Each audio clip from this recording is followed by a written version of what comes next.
Hello everybody, so Giants have just released their third development blog, and this is all about new crops which are going to be featured in Farming Simulator 17. So this isn't going to go into detail about the crops which we already have in 15, this is only going to be focusing on what is new in the new version. So, the first thing is, I just want to show you actually this, the picture which is at the top of the screen here. And you can see that we have got the Challenger MT875E here, which is a pretty big machine. This is obviously one of the flagships in the fleet. And also we've got a Massey Ferguson combine there. I'm not 100% sure what the model of that is, but clearly it's quite a big one because of the size of the header on the front there. Now, a lot of the vehicles are going to be announced very soon, so you know the exact model numbers of them all. Not quite yet, but it's not going to be too far away. So yeah, anyway, back to the main point of this video, and that is to look at the crops.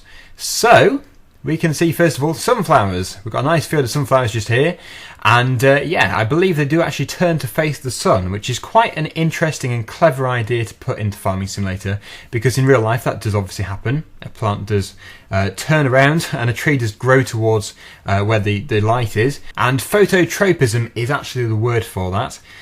So it's nice to see that that is being implemented. Also in the background here we've got the train, and this is where you would send your grain off, and I believe you can still get the bonus which you can get in 15. So, what does it actually say about all this? Brighten up your farm with a crop of sunflowers. These iconic plants make an appearance in Farming Simulator 17, offering more options for farmers looking to make their money in the fields. Unique to sunflowers, their colourful heads follow the sun's movement across the sky. In order to harvest sunflowers, you'll need to use unique headers all new to Farming Simulator 17. So that is just touching on the sunflowers. We don't actually have any more screenshots, but that doesn't really matter at the moment. We have then got soybeans. Thanks to incredible demand from our US players, we've added soybeans to Farming Simulator 17. Soybeans originated in Southeast Asia, but were introduced to Georgia in 1765.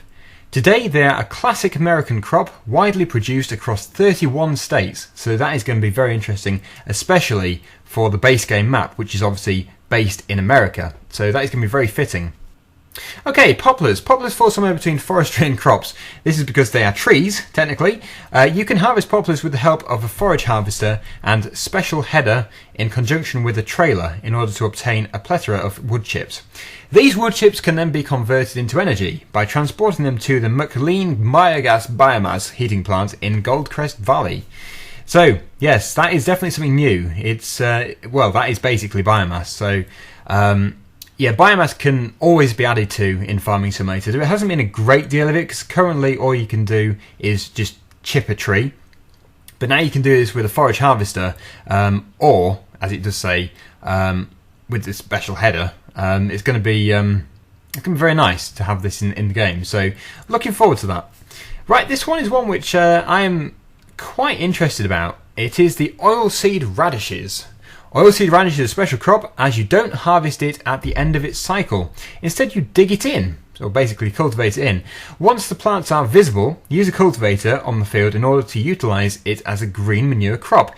And this is a mod which, well, this isn't a mod, but the mod which is in Farming Simulator 15 is something I've always wanted to try out, because if you have a crop, which you're not going to use, or if it withers or whatever, you can then literally plough it back into the land, and it's not like it's never been there. It is actually used. It will then fertilise the soil for the next crop which is going to be put into that field. So, loving the idea of that.